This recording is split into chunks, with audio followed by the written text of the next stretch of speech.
Hello साथीहरू। हाम्रो देश नेपाललाई सतिल्ली शराबीको देश पनि भनिन्छ हो।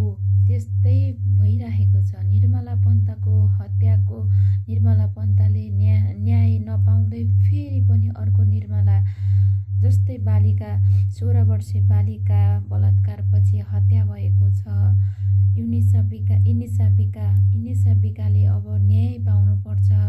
जसले पनि यो नराम्रो कुकार्य गरेको छ उसलाई कडाभन्दा कडा सजाय र उसलाई फाँसीकै सजाय दिनुपर्छ, ताकि अब आउने नयाँ दिनहरूमा हाम्रा चेलीबेटी, हाम्रा छोरीहरू, हाम्रा नानीहरूलाई सुरक्षित भविष्य दिन सकुन्।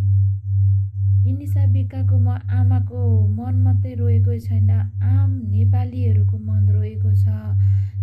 जिउ नै त्यो घटनास्थलमा त सुर्खेतको वनको काण्ड, त्यो जङ्गलको घटना देख्दा तपाईँको मन मात्रै रोएको छैन, मेरो मात्रै मन रोएको छैन, आम नेपालीहरूको आमाको मन रोएको छ। कुनै पनि छोरी चेलीहरू सुरक्षित छैनन् र निर्मला पन्तको हत्यापछि निर्मला पन्तको आमाले पनि अहिलेसम्म न्याय पाउनु भएको छैन। उहाँले कहाँ हारगुहार गर्नु भएन। एउटाले अलिकति केही गर्न खोज्छ कि अर्कोले बन्द गरिहाल्छ, अर्कोले गर्न खोज्छ अर्कोले बन्द गर्छ। अब त्यस्तो हुनु हुँदैन। अब निर्मला पन्तले न्याय पाउनुपर्छ र सुर्खेतको बालिका 16 वर्षीय बालिका इनिसा बिकाले पनि न्याय पाउनुपर्छ। यो जसले गरेको छ कुकारे उसलाई खुलेआम हिँड्न दिनु हुँदैन। आज अहिले इनिसा बिकाले न्याय पाइनन् भने कोही छोरी चेलीले नै भोलि सुरक्षित छैनन्। अहिले इनिसा बिकाको आमाको मात्रै मन रोएको छैन। म पनि एक आमा हो, मेरो पनि बाबु छ, मेरो पनि बाबु छोराछोरी आफ्नो घटनालाई मात्रै ठुलो मान्ने, अरू घटना ठुलो नमान्ने कोही होइन। अहिले आम नेपालीहरूको मन, नेपाली आमाहरूको मन रोइरहेको छ।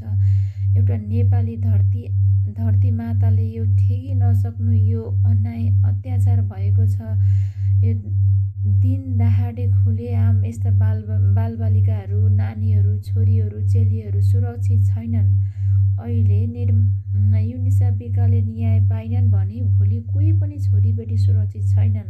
त्यसैले यो जो सामेल छन् त्यो घटनामा सामेल भएकालाई कडाभन्दा कडा सजाय, उनीहरूलाई फाँसीको सजाय दिनुपर्छ। अनि इनिसा बिकाको जस्तो बालिकाले बलात्कारपछि हत्यासम्म गर्ने उनीहरूको मनमा सोच पनि नआओस्, सोच्दै थरथर कामोस्, उनीहरू 4 कोस पर पछाडि धकेलुन्। त्यस्ता मानिसहरूलाई कडाभन्दा कडा सजाय दिनुपर्छ र इनिसा बिका र निर्मला पन्तले न्याय पाउनै पर्छ।